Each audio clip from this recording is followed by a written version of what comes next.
नमस्कार दोस्तों, ज्योतिष और ग्रह भाई अमरेंद्र में मैं आपका बहुत बहुत स्वागत करता हूं। दोस्तों, आज ये मेरा 12वां पार्ट है नक्षत्रों के विवरण पर। और आज मैं आपसे चर्चा करने जा रहा हूं जो हमारे सोलर मंडल का 11वां नक्षत्र है, जिसका नाम है पूर्वा फाल्गुनी। पूर्वा फाल्गुनी ये बड़ा ही इम्पोर्टेंट नक्षत्र है किसी के भी कुंडली में।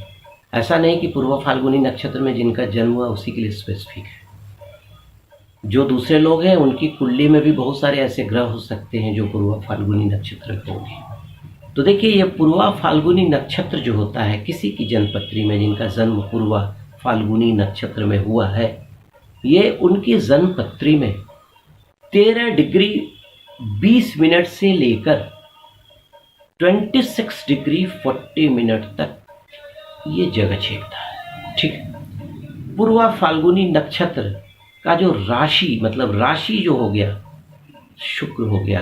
उस समय जो पूर्वा फाल्गुनी नक्षत्र होता है सिंह राशि होती है, लेकिन नक्षत्र का जो स्वामी हो गया वो शुक्र हो गया, लेकिन जो राशि स्वामी हो गया वो सूर्य हो गया।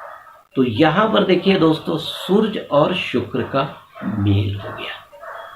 सूर्य और शुक्र का जो मेल होता है किसी की जन्मपत्री में, अगर पहले घर में हो, 5वें घर में हो, 7वें घर में हो, दूसरा घर में हो, तो बहुत अच्छा नहीं माना जाता है। तो खैर वो चर्चा मैं आपसे बाद में करूँगा।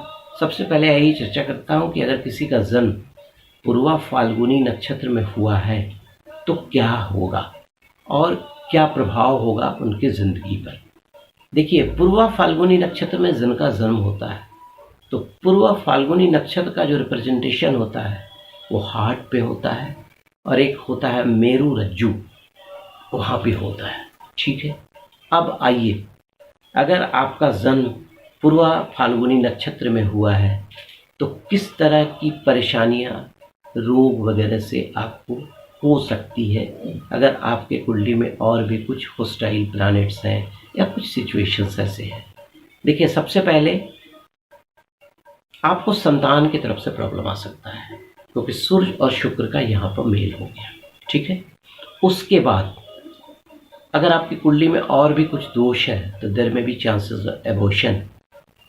इसमें लव करने वाले जो लोग हैं बहुत सोच समझ कर आगे बढ़ने का है अगर उनका जन्म पूर्वा फाल्गुनी नक्षत्र में हुआ है तो। क्योंकि देखिए, शुक्र प्रेम का द्योतक है, लेकिन सूर्य विच्छेदात्मक ग्रह है, तो यहाँ पर प्रॉब्लम्स हो सकते हैं। हार्ट का प्रॉब्लम आपको परेशान कर सकता है। हार्ट के डिजीज से आप प्रभावित हो सकते हैं, इसमें कोई शक नहीं। कुछ इन्फ्लेमेशन आपका हार्ट में हो सकता है। उतना ही नहीं, हार्ट के वाल्व में भी आपको प्रॉब्लम्स आ सकते हैं। तो अगर आपका जन्म पूर्वा फाल्गुनी नक्षत्र में हुआ है तो बिल्कुल संयमित जिंदगी जीजिए और इन चीज़ों को आराम से आप रोक सकते हैं। ठीक है। उसके अलावा आपका जो मेरुदंड है उसमें प्रॉब्लम्स आ सकते हैं। उतना ही नहीं, एनीमिया की शिकार आप हो सकते हैं। उसके अलावा ब्लड प्रेशर की प्रॉब्लम्स आपको परेशान कर सकते हैं। और आपके कहने का मतलब जो नाड़ी दोष होता है आपका, जो ये जो यहाँ से शुरू होता है सहस्त्राचार, रजना, विशुद्धा, स्वादिष्टान, मूलाधार, स्वादिष्ट, ये सारे नाड़ी चक्र में कहीं ना कहीं आपके प्रॉब्लम्स आ सकते हैं। मेरुदंड, जो भी मतलब प्रॉब्लम्स, देर में भी प्रॉब्लम, आपको प्रॉब्लम्स आ सकते हैं इन जगहों पे। ठीक है। टांगों में दर्द की शिकायत हो सकती है, टखनों में दर्द की शिकायत हो सकती है। इसमें करना कुछ नहीं है।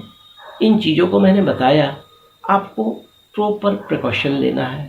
आपकी जन्मपत्री, अपनी जन्मपत्री की विवेचना कराकर देखिए, अगर किसी का जन्म अगर पूर्वा फाल्गुनी नक्षत्र में हुआ है तो उनका कैरेक्टरिस्टिक्स कैसा होता है, कैरेक्टर कैसा होता है। देखिए, ऐसे आदमी बहुत ईमानदार होते हैं, जो भी बोलेंगे वो सत्य बोलेंगे, कहीं पर कुछ गड़बड़ बोलेंगे नहीं। उसके अलावा बहुत कॉशस होते हैं। ऐसे आदमी जो आर्ट का क्षेत्र है, सिनेमा का क्षेत्र है, कल्चर का क्षेत्र है, वहाँ से अगर जुड़ते हैं तो काफ़ी आगे जा सकते हैं। मतलब आर्ट एंड कल्चर, इसमें फिल्म भी हो सकता है, आपको फिल्म हॉल भी हो सकता है, उसके अलावा जो डिपार्टमेंटल स्टोर वगैरह होता है, जो फैशन की चीज़ें होती हैं, उससे भी ये जुड़ सकते हैं। उसके अलावा ललित कला में भी अपनी रुचि रख सकते हैं। और ऐसे आदमी का व्यक्तित्व तो बहुत अच्छा होता है, स्मार्ट होते हैं, चेहरे पर एक पोज होता है, क्योंकि सूर्य और शुक्र का प्रभाव है। काइंड हार्टेड भी होते हैं। और ये जैसे ये स्टोन वगैरह या ऑर्नामेंट्स वगैरह के बड़े शौकीन होते हैं। और रहने का जो लाइफस्टाइल होता है वो काफ़ी कुछ डिसेंसी लिए हुए होता है, गंदी चीज़ों से ये परहेज करते हैं। ठीक है, अब देखिए, अगर किन्हीं का जन्म पूर्वा फाल्गुनी नक्षत्र में हुआ है तो किस तरह के व्यवसाय को चूज करें। देखिए, सबसे पहले चूंकि सूर्य यहाँ पर इन्वॉल्व है, आप एडमिनिस्ट्रेशन के लिए ट्राई कर सकते हैं। उसके अलावा कम्युनिकेशन, रेडियो, संगीत, सिनेमा, थिएटर, गाना, इन चीज़ों को आप कर सकते हैं। होटल, रेस्टोरेंट, कैंटीन, इससे संबंधित व्यापार आप कीजिए, आपको सफलता मिलेगी। उसके अलावा नमक का व्यापार आप कर सकते हैं, हनी का व्यापार कर सकते हैं, कपड़ों का व्यापार कर सकते हैं, ऑटोमोबाइल्स का व्यापार कर सकते हैं, टेक्सटाइल इंडस्ट्री में घुस सकते हैं, टेक्सटाइल का आप बिजनेस कर सकते हैं। उसके अलावा जो पुराने एंटिक्स होते हैं उन चीज़ों को भी आप उसका बिजनेस कर सकते हैं।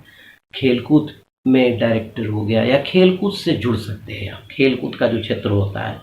उसके अलावा पशुपालन, जो वेटनरी सेक्शन होता है, वहाँ पर भी आप अपनी सेवा दे सकते हैं। उसके अलावा स्किन का business, skin in the sense जो खाल वगैरह निकलता है ना, वो जो बूचर सेंटर से, उसका काम आप कर सकते हैं। हड्डी और चमड़े का व्यापार आप कर सकते हैं।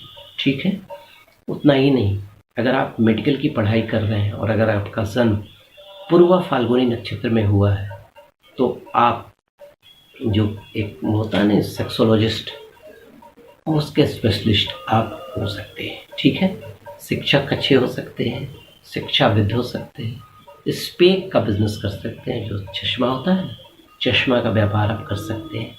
उसके अलावा सिगरेट का व्यापार, सिगरेट का प्रोडक्शन कर सकते हैं। जेल में अपनी सेवा दे सकते हैं, जेल की नौकरी कर सकते हैं। ठीक है, उसके अलावा लड़कियों के विद्यालय में नौकरी कर सकते हैं, फिनांस डिपार्टमेंट में नौकरी कर सकते हैं। और अगर आप कोई गायनी है या कोई मेल ही है, अगर मेडिकल की पढ़ाई कर रहे हैं तो you can be a very good gynaecologist, बहुत अच्छे गायनेकोलॉजिस्ट आप हो सकते हैं। ठीक है, तो ये सारी चीज़ें होती है पूर्वा फाल्गुनी नक्षत्र में जन्म लेने वाले का।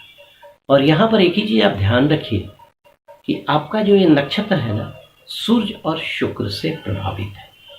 तो अगर आपकी जन्म पत्री में या तो सूर्य का पत्थर अलाउ होगा या शुक्र का पत्थर अलाउ होगा, तो अपनी जन्म पत्री को दिखाकर आप दोनों में से मानिक या हीरा या उजला पोखराज आप धारण कर लीजिए। पूर्वा फाल्गुनी नक्षत्र का मैं रिक्वेस्ट करता हूँ, मैं हर वीडियो में बोलता हूँ कि जिस जौन से नक्षत्र है, हर नक्षत्र का अपना मंत्र होता है। कम से कम 72,000 नक्षत्रों का जाप करा लीजिए, वो नक्षत्र बिल्कुल आपके अनुकूल हो जाएगा। और उससे जो नक्षत्र के स्वामी हैं और जो राशि है, इससे आपके समझिए 30% जो कुंडली का जो एरर है वो कंट्रोल हो जाएगा। तो थैंक यू वेरी मच दोस्तों। अगर मेरा वीडियो आपको अच्छा लगा तो प्लीज़ डू लाइक, सब्सक्राइब। अगले वीडियो में मैं कुछ और भी चीज़ें आपके लिए लेकर आऊँगा। तो आज अमरेंद्र को दीजिए इजाज़त। थैंक यू वेरी मच, धन्यवाद।